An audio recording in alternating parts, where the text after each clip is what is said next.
Hi guys, welcome to another episode of Juked by Daylight. I am joined again by my good friend Mitch, and my name is Mike, and we are Oh My God and the Blendette over on Twitch, DVD streamers and enthusiasts. We've got another podcast for you, covering all the basics that we normally do. And do you have anything to say, Mitchell? You weren't here last week. I'm glad to be back at least. I felt horrible to miss an episode, but my throat was not having it, so sadly I couldn't be there. Yeah, you nailed that one, so I'm glad I have somebody that's good with talking. You know, that's always nice. That's pretty much all I'm good for, mate. Don't worry. Well, that's the important part of a podcast. You know, like talking. So That is true. That is true. So we're just going to kick off. We haven't really got much news for you this week, but just to remind everyone that it is the season of giving, and DBD and Behaviour are giving away shed loads of stuff throughout the whole of December and the first couple of days of January next year as well. So there is blood points galore every day when you check in, which basically builds up to a 50k blood point giveaway on the 24th, 300,000 on the 25th, with some rift stuff and 1,000 shards. And then on the 31st, it's 100,000 blood points, and this continues incrementally throughout January up until the 3rd. So from the 1st of December to the 3rd of January, make sure, even if you're not playing, just log in once a day, claim these freebies.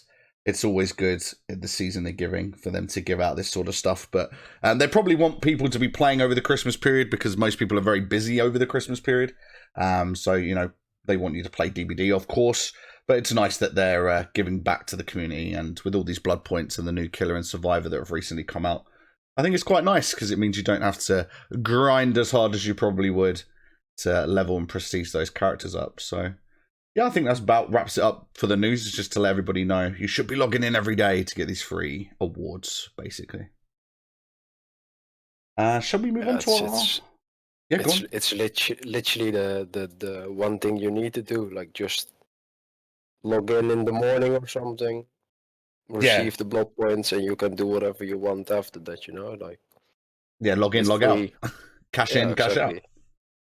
And we've got our character spotlight. Who is that today, Mitch? Who's that this week? That's going to be Mac Thomas. Ooh. She is also one of the OG survivors. So she has obviously 3 personal perks. That's going to be quick and quiet, sprint burst, and adrenaline. So I'm going to begin with quick and quiet. It suppresses both the loud noise notifications and the sound effect triggered by rushing to vault windows, pallets, or rushing to enter or exit lockers. It has a cooldown of 20 seconds at purple rank. To me, this perk is really helpful in multiple scenarios.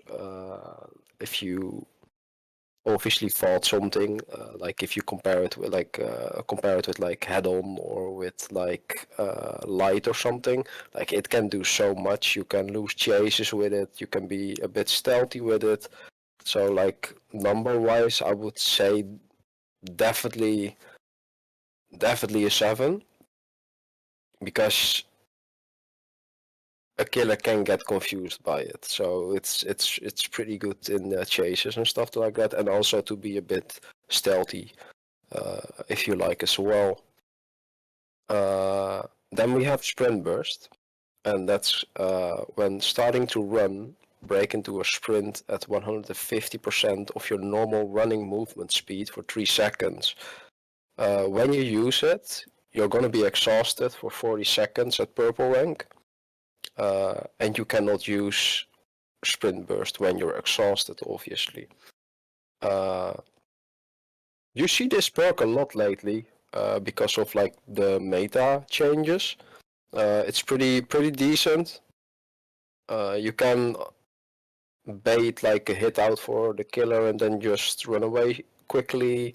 Like, please don't forget that you have it. Like, that's always my mistake when I use it, if I use it. that I always forget that I have it, and then I start running, and then I'm exhausted already. So like, make sure that you keep an eye on that. Because this perk made a big jump in the meta, I would say this is going to be an 8, because it helps with looping. You can be a little bit more cocky than usual because of the sprint burst you will be getting. So yeah, it's a decent perk. It's a good starter perk as well, as quick and quiet as well. And then the last one, that's going to be adrenaline. Once the exit gates are powered, instantly heal 1 health state. So if you're down on the floor, you will get back up, and if you're injured, you will be fully healed when this perk triggers. And you gain a sprint burst from 150% for 5 seconds. It also means you're gonna be exhausted, and that has a 40-second cooldown at purple rank. And there are a couple key things. If you play against Freddy, the Nightmare, you will be awakened from the dream world if you are in the dream world.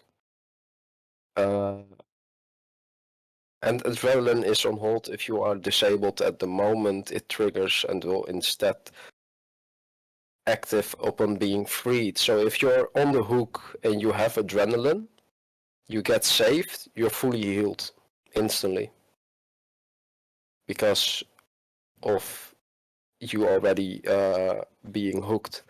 So this is a really good endgame perk. The only downfall is that you need to make it to the end game. In the meta right now, that can be difficult sometimes because of a lot of tunneling and camping and stuff, but it's still a really good perk. I would definitely give this an 8 as well. What are your thoughts about the perks, Mike? I think I agree with your scores. I didn't know the adrenaline actually woke you up from the Freddy dream state. That's actually something I've learned today. I didn't actually know that. I know it healed you 1 health state, but I didn't know it woke you up from the dream state. So that's quite interesting, actually. That's something I actually didn't know until today. It's the one thing that, like, the one killer that it actually counters his power. That's crazy. I So literally never knew that. Kind of interesting. I mean, I don't run Sprint Burst for the reasons that you already said, like accidentally using it. And it's kind of annoying then. So I don't really run Sprint Burst or Adrenaline, even though I know that they're really in the meta right now and they're quite highly rated. But Quick and Quiet I tend to use quite a lot with either looping builds or head on. So yeah, I completely agree with the scores you've given as well. Same. So we are going to go over the lore of Mag a bit as well. So let's dive into that. Perhaps it was her mother that had instilled the fierce streak in her, or maybe it was her father that left them when she was a baby. Meg excelled at schoolwork, but she was off the rails. Fortunately, an athletics coach encouraged her to channel her misspent energy on the track. She motivated herself into becoming a high school star and earned a scholarship to college. When her mother fell ill, Meg decided to give up her chance at college to care for the woman who has raised her. One summer's day, on a long, deep run in the woods, Meg vanished. Search as they did, they never found her body. Meg is one of those who is just simply filled with energy, unfocused and uncontrollable. Energy that had to come out. As a kid, it came through rudeness and rebellion. Someone had to focus Meg before something went terribly wrong.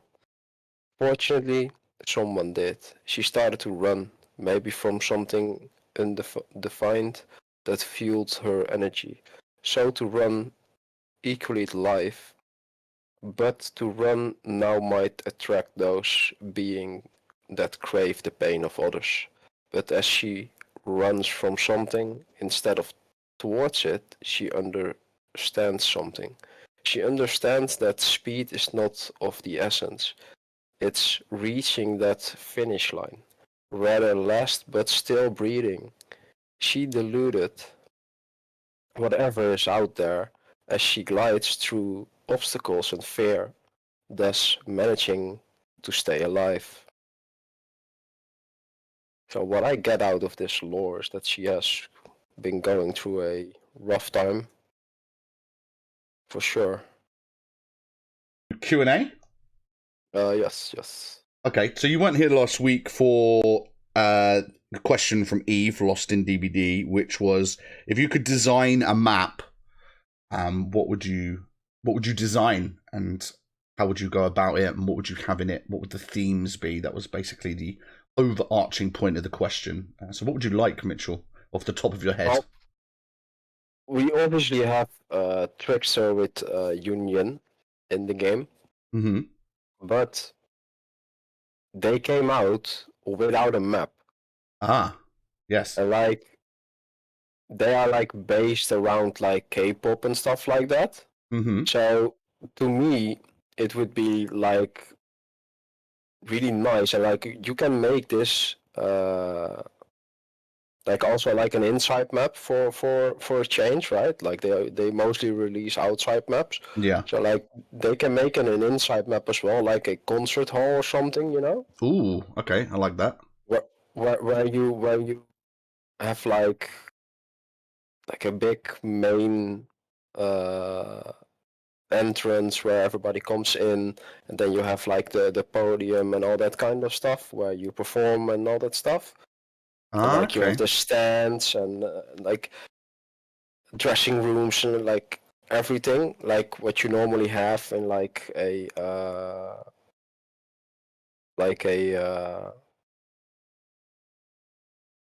fuck, what's the word for it? So you're talking like a theater slash like auditorium type thing. Yeah, something like that. Okay, that'd be really So unique. like that, then you have something related to like the content that came out with it. Mm-hmm. Like, and they didn't do that, so that was kind of disappointing. Like a lot of people were kind of expecting some like nice map design with that killer and the survivor, but they sadly didn't do it. So like if I could make a map, it definitely would be something like that. Because they had a really cool loading screen though, right? For the Yeah, Trickster. exactly. Like Yeah. they could have done so much with it, and they didn't. So like if I had the chance to do something with that, like that would definitely be something.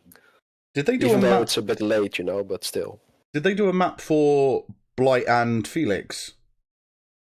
Is there a map that's dedicated to I them? don't think so, honestly. Because that would be kind of cool, because they've got quite an interesting story as well. And I was just thinking, as you mentioned, the couple with the Trickster and Yui, they didn't have a map. I was just wondering if, I don't remember Blight and Felix having a dedicated map either. Because I know Legion does, Yeah, but I think the Freddy does as well. The Knight has a map. Dredge has a map. Like yeah, so many Myers, new yeah, killer. Myers has a map. So many new killers have a map. Like the Demogorgon had a map as well, but they sadly removed it. But like Rip even that, Hawkins. he had a map. So like They are looking to bring they back Hawkins, though, I think, weren't they? Or a version of it. Because I saw on YouTube there was like, I don't know if it was fan made or something, but it was like a different version of Hawkins as a map. So it was similar to the old one, but it had like quite a few different changes. But again, I don't know that how would legit that was. that would be nice though if they brought the Hawkins or like a similar thing as Hawkins back, you know? Yeah, for sure. I miss Hawkins, especially with Scratcher Myers. That was quite a fun map for him. Yeah, for sure. But yeah, so the next question then for both of us, I think this was asked in stream. I can't remember who asked this, so apologies in advance. But it was, who do we main and why? So should we go with Survivor first? And I know we both play a lot of killers, but we obviously have our Survivor main. So did you want to answer the question first, Mitch?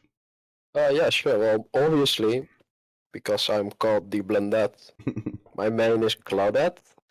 Don't hate me Shock. for it, guys. Don't hate me for it. She was my first ever survivor I played, and like I really liked her. Back in the day, the game was a bit more darker. Uh, and she's like a small character as well, so like you could like hide better. So yeah, like I really liked it. I like how like the playstyle with it. So I kind of adapted to that, and then I just stuck with her. So it was So like the hiding stealth element that you liked about her. yeah, I really like the stealth element of like the old DVD, because back in the day the game was more about stealth than actual chases. Okay. So yeah, I kind of took advantage of that with Claudette, so that was nice. I adapted really well. Nice. Okay. So I've mained a couple of different survivors in my time in DBD, but my main survivor now is Ash. The reason being, I'm a big fan of the Evil Dead franchise, the films, and the character played by Bruce Campbell, Ash Williams. He's probably one of my favorite survivor icons, I would say, in the horror genre. I don't like a lot of the sort of what they called the last girl or the survivor girl, because they're normally all mainly female. You don't see a lot of male survivors being the sort of main rivalry with any sort of killer or horror entity. So it was refreshing to have Ash, because obviously you've got like the Laurie Strodes and, you know, the females of that nature, the Scream Queens as they're sort of monikered. But yeah, Ash was the sort of the first male person in that role, and I think that's why I sort of gravitated to him. And also because he's a cocky bastard, and he tends to be a bit of a klutz and a bit of an idiot as well, which I think sums me up quite well. I think I have quite a lot in common with Ash, apart from having a chainsaw for a hand. I think me and the character of Ash have quite a lot in common. I think that's probably why I resonate playing him. But he's awkward to play because, unlike Claudette, he's a little bit bigger, because obviously he's a male, so his body form's slightly larger in the game, and his groans are so loud. Even when he's just running, like he's literally an asthmatic. He's out of breath all the time. Much like I would be if I was in the game, to be fair. I'd probably be that noisy as well. But yeah, so he's a little bit of a pain in the ass to play. I used to like running Iron Will before it got nerfed, because that used to help a lot with him. Even now with Iron Will, he's still quite loud. But yeah, I think the character resonates with me just because I feel like we've got personality in common. So hail to the king, baby. But yeah. Interesting. And you don't main a killer, do you? Really? You kind of play everybody. Who have you been playing mainly? Maybe that's I probably play question. everybody, that's true, but my main would be Ghostface. Okay. The reason why I really like Ghostface, like just the fact that you can teabag back, that's amazing to me.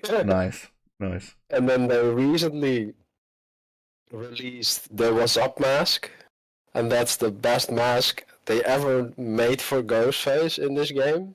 Oh, the derp face, So, yeah.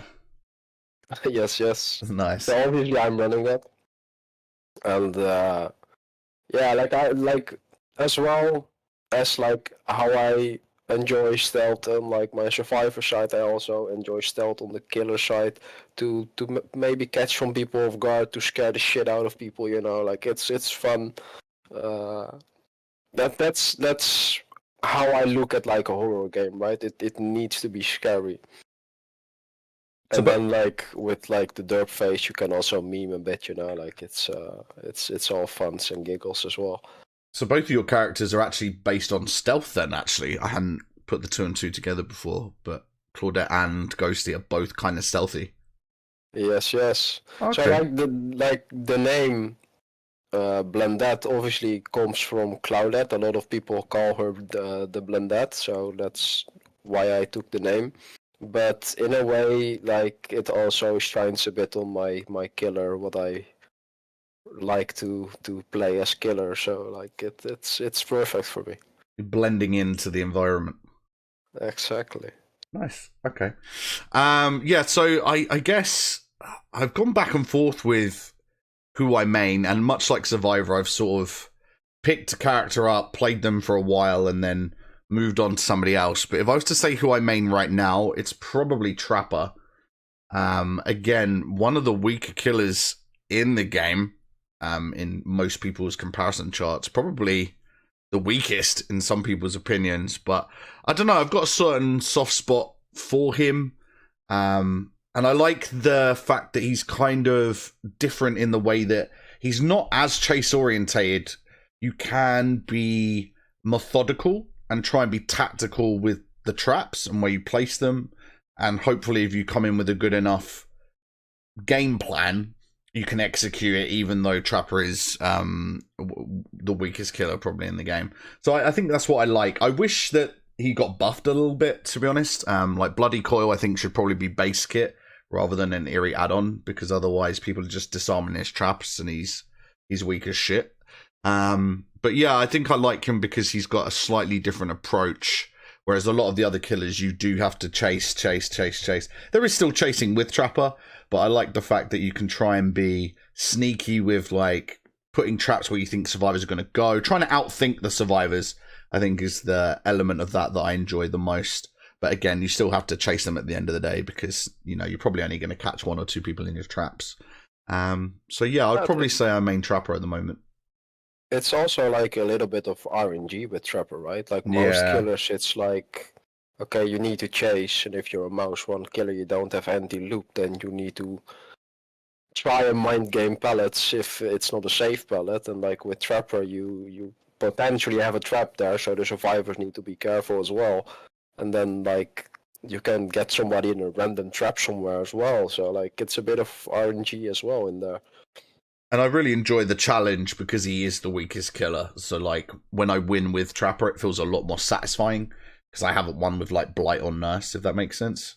Because he's so weak. Yeah, it's like, oh, I earned this victory more than, you know, oh, I got good because the killer I was playing was, like, OP or whatever. So, but yeah, I will be looking to try and do an unbeaten streak at some point on Midwich. I've got a good formula and strategy for that map, which so far has proven, I don't think I've lost on it.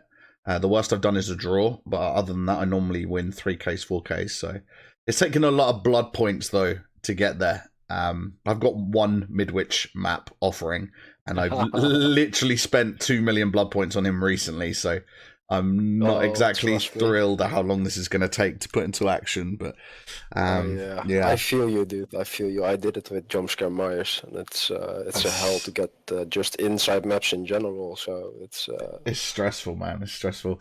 But I want to follow up this Q&A with my own Q&A for you, because I mentioned obviously with Trapper I would have Bloody Coil as base kit. I would also put his bag as base kit and allow you to repick the traps back up. So, you know, like Hag has the unlimited sort of traps in a way that once she's used one up, she gets one back sort of thing. I would have the bag as base kit as well so he can pick them back up. But what would you change about Ghostface if you can make 1 or 2 changes to him? What would you change to Ghostface as he's your main? What would I change? Yeah, what would you change? Yeah. Like this is gonna be probably really broken, but like I would say like either no terror radius at all, permanently, or like a Michael Myers tier 1 terror radius. No, not tier 1. That's small as fuck, by the way. Like a 8 meter range terror radius or something. That's really small. Like Ghostface is just a regular mouse 1 killer. Obviously you can expose people and you have them insta down, but yeah, he doesn't have anti-loop. Yeah. So he needs to just run after the survivors. So if they just loop, like, he is not one of the strongest killers by far. So, like, just make his terror radius really small or something. Yeah, or just permanently gone. That would be really nice as well. Okay, I like that. I think his what's the add-on he has where if he hits a survivor or he whiffs, he doesn't come out of his undetectable. I think that needs to be base kit, personally. Yeah, that's one of his yellow add-ons. Yeah. I think that needs to be base kit, to be honest. As well. Yeah, because I think that needs to be base kit. I seem to have a problem with him more than a lot of other killers as well. When I go to hit people, I seem to whiff more with Ghostface than I do any other killer. And I don't know whether that's the angle of the knife. Does he hold it differently? I don't know. I have that with Legion for some reason. Yeah, I have that with Legion as well. They both hold the knife in an upward fashion rather than the downward fashion. Like, you know, like Clown would hold it down, whereas they hold it up. That's the thing, though. That depends on which form you are in with Ghostface. Yeah. Because I find with the knife up, I seem to miss more. You just wield the knife normally, but when you're in your stealth modus, you have the knife upwards. Yes, exactly. Yeah, it's the upward thing. I think seem to whiff more with. I don't know why. I don't know whether it's blocking part of the vision or something, and it's making me misjudge hits. But I have that with him and Legion. Not so much Myers because he only gets it once when he's in tier 3. But those two I seem to whiff the most with. I don't know whether it's the angle of the knife or what, but it's kind of strange. Maybe it's the size of the knife, dude. It could be. It could always be the size of the knife. Could be. Nice. Okay, that's cool. So, yeah. That's kind of the thing I would change with him, like a smaller terror radius or no terror radius at all. That might be a little bit OP, I think, but I like the idea of it though. Radius, I could see that it's really broken as fuck. So like it would make sense to do like a really small terror radius that he still has something, but. Yeah, no, I completely get that. That he That'd actually be cool. can do something really with his stealth, because that's his go-to thing, right? But now you just like when you get exposed, there's a huge cooldown on it, and yeah, it takes forever. They can hear you coming from every direction, you know. So we've got another DBD guide today. So let's jump into that for our listeners. So today we have the Survivor's Rulebook for Killers. So just to reiterate that this is the Survivor's Rulebook for Killers. These rules must be followed by all killers. Rule number 1. The killer is always wrong. Period. Rule 2. The survivors are always right. Of course. Rule 3. The killer is always overbuffed. Rule 4. The survivor is always overnerfed. Rule 5. The killer is not allowed to DC disconnect in matches. Rule 6. The survivors are allowed to DC disconnect in all matches when they see fit. Rule 7. Under no circumstances may the killer dodge or leave the lobby. It will be considered a DC disconnecting. Rule 8. As soon as the match starts, the killer must announce who they are by whatever means necessary. Rule 9. The killer must always let the survivor exit through the hatch. Always, in capital letters for you. Rule 10. If the killer is successfully pallet looped by the chase survivor, the killer can henceforth be referred to as an idiot and deserves everything that they get. Rule 11. The killer cannot interrupt a survivor healing another survivor. This is completely unfair. Don't do it. Rule 12. The killer cannot interrupt a survivor mending or healing themselves. This too is unfair. Don't do it. Rule 13. If it glows, it goes. That's obviously hex tomes. Rule 14. Yes. Any killer that finds a survivor within the first minute of the game can henceforth be referred to as a hacker and deserves everything they get, completely ignoring the fact that they might be running Lethal Pursuer. Rule 15. Killers must let all remaining survivors escape if one or more survivors has left the match prematurely. Rule 16. A killer may never hit a teabagging survivor. This is not the done thing. Rule 17. Any killer that enters within a 25-meter range of a hooked survivor can henceforth be referred to as a camper and deserves everything that they get. Rule 18. After hooking a survivor, the killer must immediately leave the area and stand in a corner. Even if they see another survivor and/or scratch marks at the hook, they must stand in a corner. It is then mandatory for the killer to start staring at a wall for a minimum duration of 30 seconds to allow the unhook safely. Rule 19. The killer may never chase after or attack a survivor that has been previously hooked until they have hooked a different survivor. Rule 20. Any survivor any killer that chases someone he has injured, hooked, or used an ability on before can henceforth be referred to as a tunneler, and they deserve everything that they get. Rule 21. Whenever a killer sees a group of survivors around a generator, the killer must only chase the uninjured ones. If all survivors are uninjured, the killer will only chase the survivors stepping forward to start a chase. If all survivors are injured, the killer must run in the middle and scatter them. After that, they shall spend a minimum of 5 seconds without moving before deciding who to follow. Rule 22. Killers with ranged special attacks may never wait for a survivor to be locked in an animation in order to use their power and get a guaranteed hit. It is unfair and unbalanced. We're looking at you, Huntress mains. Rule 23. Moris are overpowered and unfair. They should never be equipped under any circumstances. Rule 24. The killer has to respect Kobe's, even if it's deliverance. Rule 25. The killer isn't allowed to use a map that is killer-sided or is good for that killer, as that is unfair and unbalanced and will lead to the survivors not having as much fun. Rule 26. The survivors are allowed to choose maps that are survivor-sided or is good for survivors, as this is fair and balanced and means they can guarantee their fun. Rule 27. When in a chase, the killer should never take advantage of a survivor that makes a mistake. Never. Rule 28.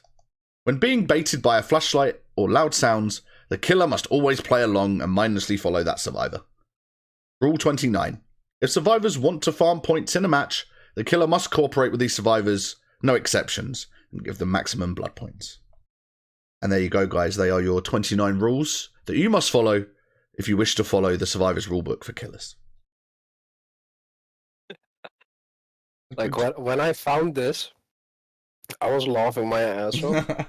And I was like, I need to take this. Like, I need to make sure all the survivor mains that I not let them know that I got their back. Yes. And that the killers need to obey. That's it, yeah. Killers are there to make sure the survivors have fun and nothing more. I think we can all agree.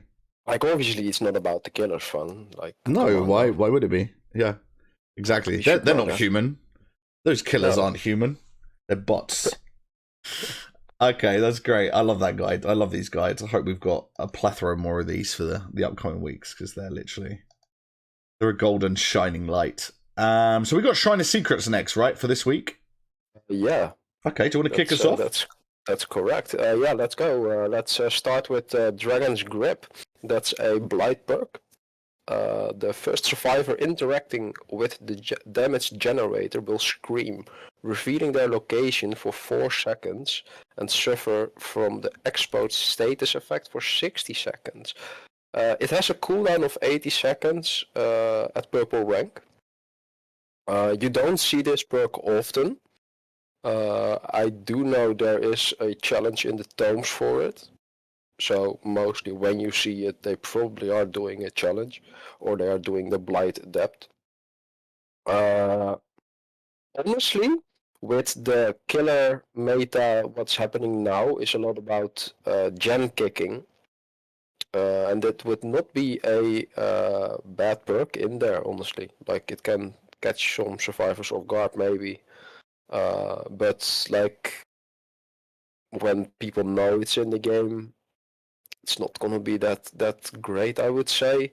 So, like, number-wise, I will give this, like, a 5 out of 10 to be nice. I mean, yeah, I think you're right, because realistically, it's not doing any extra damage or anything to the gen. And then you've got to hope that someone comes back to that gen, but after you've kicked it, you would have left. And then it's got a massive cooldown. Like, that should probably be 60 seconds and maybe even less for that to be worth running. But yeah, you'd have to run it with something else, and then it's an extra perk slot. Whereas you could just use Cooler Brine and not worry about exposing them, right? Yeah, exactly. So like, it can get somebody or like multiple people off guard at the beginning of the game, but like other than that, like later on in the game, I don't think they are gonna fall for it again, right? Yeah, I agree with your score. If you kick the gens too fast, then it's still in cooldown, so it's not gonna work. So yeah, I think it's too niche. It doesn't do any extra gen damage. and you'd have to pair it with something else for that to be like a wombo combo. And then it's 80-second cooldown. I mean, that's like an eternity in DBD. Yeah, that's huge. That's almost a full gem, by the way. Yeah, that's a joke. So next up we have Visionary. That's one of Felix perks. Funny enough, they came out together as well. That's quite funny to me. The auras of generators are revealed to you within 32 meters. Each time a generator is completed, Visionary is deactivated for 16 seconds at purple rank. Honestly, like this to me, this is trash. Like, don't use it. I would say this is like a 0 out of 10 because you literally can always find generators by just looking for the lights high in the sky, right? So this is to me is like a useless perk. I think like, you don't need this. Yeah, I think I'd just give it a 1 out of 10, just because I think if you were brand new to the game, it might be good to slap this on just so you can get an idea of where the gens are without maybe running mindlessly into the killer and dying every time. It might be good for like an absolute beginner. But yeah, I mean, with the new custom game mode where you can just play against bots, you can learn where the gens are as a killer, because you'll see their aura automatically, and then you'll have to go and kick them. So it's probably better to do that than ever run this perk unless you're doing the adept. So I'd give it a 1 out of 10 just to say if you just never wanted to play killer and you wanted to play survivor only, then run it maybe for your first couple of games, but then you ditch it immediately. So I'd give it a 1 out of 10 for beginners, I think. Okay. Yeah, and then we have another killer and survivor perk. Mike, can you go over them? Yes. So we've got Make Your Choice, which is a piggy perk. We like a piggy. And this is another perk that makes people exposed. So every time a survivor is rescued from the hook, and you, the killer, is 32 meters away staring into a corner, which you're meant to be doing, Make Your Choice will then activate. The rescuer screams and suffers from exposed for up to 60 seconds at tier 3. This also has a cooldown of 60 seconds, which is kind of what I alluded to with the Dragon's Grip, that the cooldown should really match the status effect, I think, for exposed perks. But yeah, I think this is good. It's difficult if you're not a mobile killer, because you're going to find it potentially hard to then get back from the 32 meters that you were away and then to find that survivor that was actually exposed. Because if you're not chasing anyone, that could be one of 3 people, right? So it's kind of hard. There's no real heads-up display that's going to show you which one is exposed. So it's kind of more of a general luck. Well, you hear the survivor scream, though. So Yeah. if it's like 4 different survivors, then you have a clue, because you can hear like Max scream, for example. True. But like if it's like multiple Max in the team and you hear a Max scream, then you have no clue which one it's gonna be. So yeah, that's gonna be tricky. It could be kind of crazy. So yeah, I don't know. It is a good perk for what it does. It would depend on the killer, so that's going to affect its score a little bit. If you're running like a fully exposed build, like you add this with Dragon's Grip and, maybe like Devour Hope or Starstruck or just other exposed perks all in one sort of mean build, it could be quite interesting, because you'd have survivors scared to be anywhere near you or scared to do things because they don't want to necessarily be exposed. So it could be good, but I think I would give it the same as Dragon's Grip, a 5 out of 10. It's good when it works, but it's kind of difficult for a lot of the killers to make this work. Yeah, it's really a high risk, high reward kind of perk, Yeah. So like, I would say a 6 out of 10, just because of that. Like if it works really well. Mm-hmm. Especially on like smaller maps and stuff. This can be really good with like stealth killers. Floods of Rage would be quite good, right? High mobile killers as well. Like a lot of raids, you like to use this perk. Mm. So like, I would give this a 6 out of 10. Yeah, I think you could pair it with Floods of Rage, and you could probably get it to like a 7 out of 10 because then you see their auras when they unhook. Yeah, exactly. So that could be really helpful because then you don't have to worry so much about working out who screamed does that belong to, especially if you've got like a lobby full of females. They're all going to sound very similar. At least with that, you can see the aura and be like, right, I need to head in this direction, and that'll probably increase your chances of getting the exposed down. But yeah, 5 or 6 out of 10, I think is a very fair score for this one. And we've got one more Survivor perk as well, which is Soul Survivor, which is a Laurie Strode perk. So, as more of your friends fall to the killer, you become shrouded in isolation, and the killer's aura reading abilities towards you are disrupted. So basically what that means in English is each time a survivor other than yourself is killed or sacrificed, you get 1 token up to a maximum of 3. Each token then gives you a stackable radius of up to 24 meters at tier 3, within which the killer is unable to read your aura. And this then stacks up to a maximum total of 72 meters.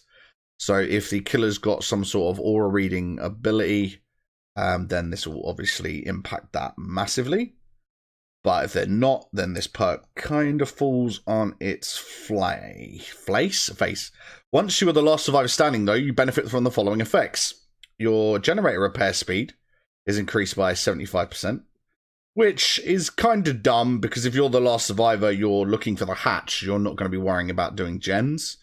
And it also increases your opening speed of the gates and hatch by 50%, which sounds okay, but the problem with that is you've already got Wake Up, which does that by over 100% pretty much. So it's kind of a really strange perk. You're kind of hoping that your teammates die in order for you to get a benefit. And I feel like that's kind of toxic, actually. This should be Toxic Survivor rather than Soul Survivor. But yeah, you're not going to be doing gens if you're the last survivor, so that's pointless. That's a pointless buff. And opening the gates, as I said, there's other perks that do this quicker, which you can just have standalone. So yeah, I think this is a terrible perk. I would struggle to even give it a 1 out of 10, actually, I think, just because you actually are kind of relying on people dying, in a sense. So I would say this is 0 out of 10 for me. Yeah, I agree on that for sure. Like one thing I know, like this perk is from back in the day. Like this is a really old perk because this came out with Michael Myers, and that's really early in the game. Yeah. And then it made sense because back in the day, you needed to do at least 2 generators to get the head spawn in the game. So then you actually needed to do gens. So then it could help if people all died. So then it made more sense. But yeah, now with like how everything goes, I think they added like that you open the hatch with 50% quicker. That's new on the perk, but like they should probably just rework the entire perk, if I'm totally honest here. Yeah, it's terrible. I think it needs a major rework. I don't even really know, to be honest, how I would rework this currently to make it viable. It's kind of a mess. I think they'd have to completely change what it does, I think. Like, completely. Yeah. Maybe like turn it around, right? That you start with 3 stacks, and then every time a survivor teammate dies, you lose a stack.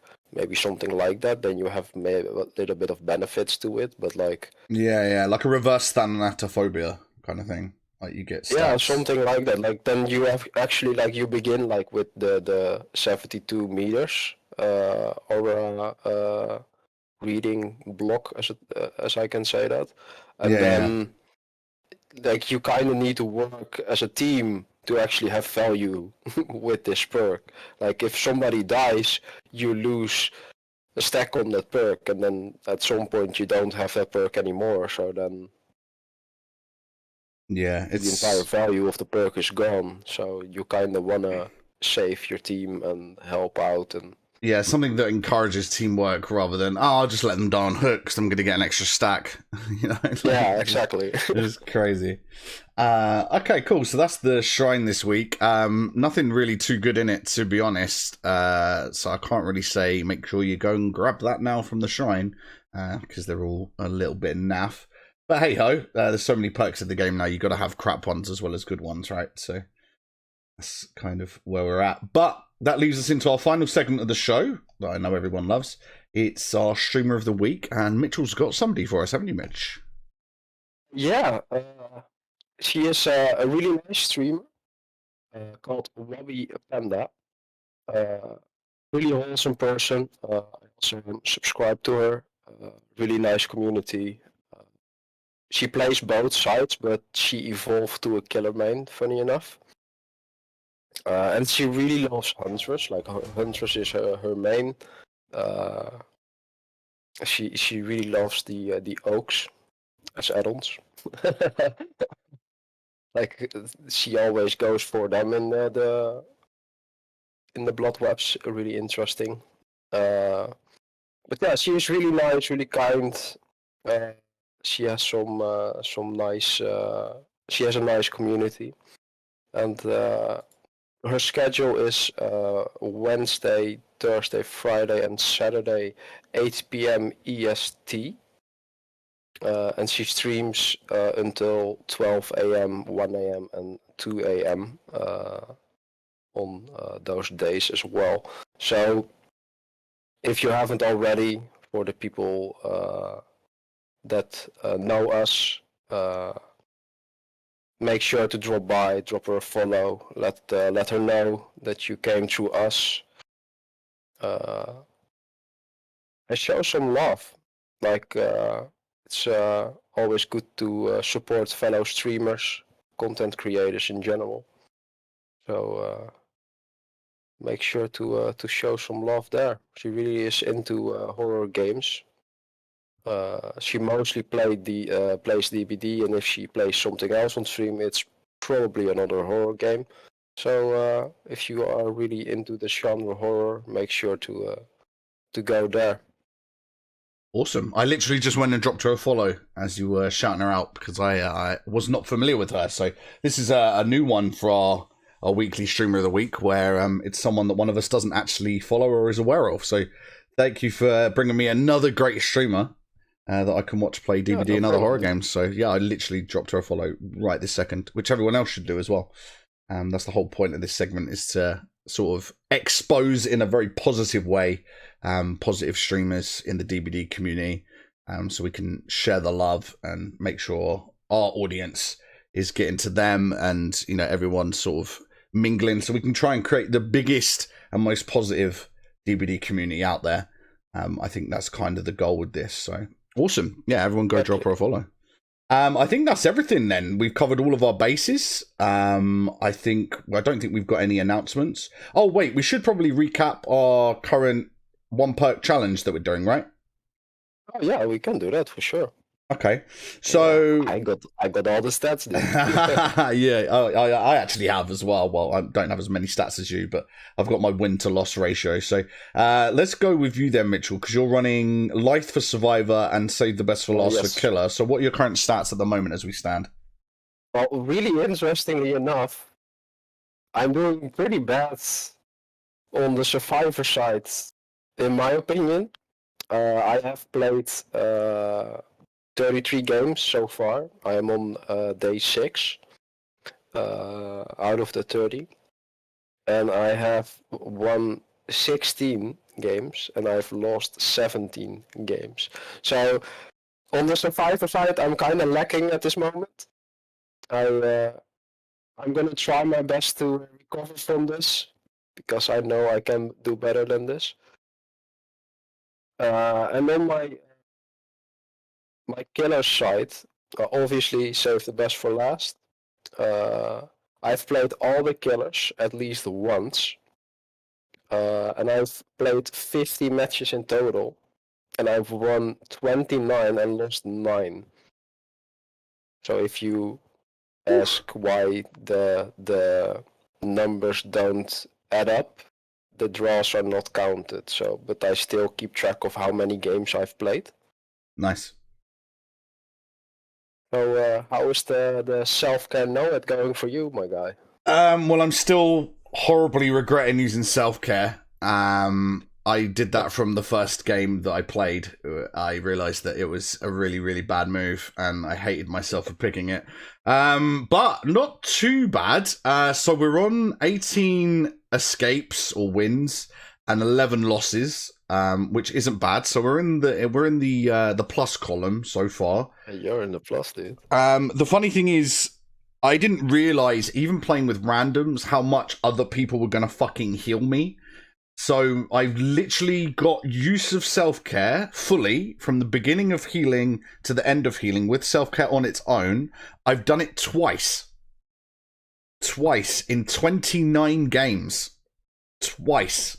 Which is shocking. So I'm literally not getting any value. I'm literally not getting any value from it whatsoever. It doesn't even stack with a med kit. So if I bring a med kit, it's still pointless. I'm still getting no value. So I would probably be better off just running no perks and bringing in a med kit, to be honest, because the healing would be quicker. So self-care, absolutely hate it. I probably would have picked Windows Opportunity. So if we ever do this again, I'd probably pick Windows because my looping's suffering a little bit. But yeah, somehow we're at 18 wins with 11 losses. I'll put that down to my MMR being lower than Mitchel's. But my killer side of things isn't too bad, actually. I'm kind of impressed. I mean, I'm playing super sweaty, camping, tunneling, being an absolute douchebag in my killer games to get the wins. And we're at 13 wins and 2 losses. We haven't played as all the killers yet. We started doing that in the last stream. 2 of the losses are because I'm now trying to play as all the killers. So yeah, I don't think I've actually had a draw yet. Oh no, I've had one draw. So yeah, all right. It was Hillbilly and Spirit that I lost on. Spirit should have been a draw, but I shy away from using her power because I'm not that good with her. I don't play her at all, so I tend to shy away from using her power, and that screwed me over a little bit. I could have easily downed someone before they left and hooked them, and I would have secured a 2k, but I didn't. I sort of pussied out a little bit of using the power, and I used it too late, and it was then too late. So yeah, 1 draw, 2 losses, 13 wins, and we're still looking to play some of my worst killers yet. So the loss column's probably going to go up a little bit, I'm not going to lie. But yeah, I think I've done 4 days out of 30 doing this challenge. All right. So I haven't done that much. You're still doing really well, dude. Yeah, not bad. Highly in the pluses with Killer and also in the pluses with Survivor. The problem is, though, what goes up must come down, right? So there's a strong possibility that these scores are going to be flipped and reversed by the next time we check in. But we'll check in with it next week, and we'll keep everyone updated as to how we're doing, just in case you miss a stream or two. You might want to get an update on our scores. But yeah, I think that's everything. Did you have anything to add? No, that's all, dude. All right. Nice. Let's continue this challenge, and I want to say, drop a follow. Make sure to drop a comment as well if you're right there. Ask us a question. Yes. Really important. If you have a question, does it need to be daylight related? Can about us. Go for it. I agree. And have a blessed day, everybody. Stay groovy, guys. We'll catch you in the next one. Peace.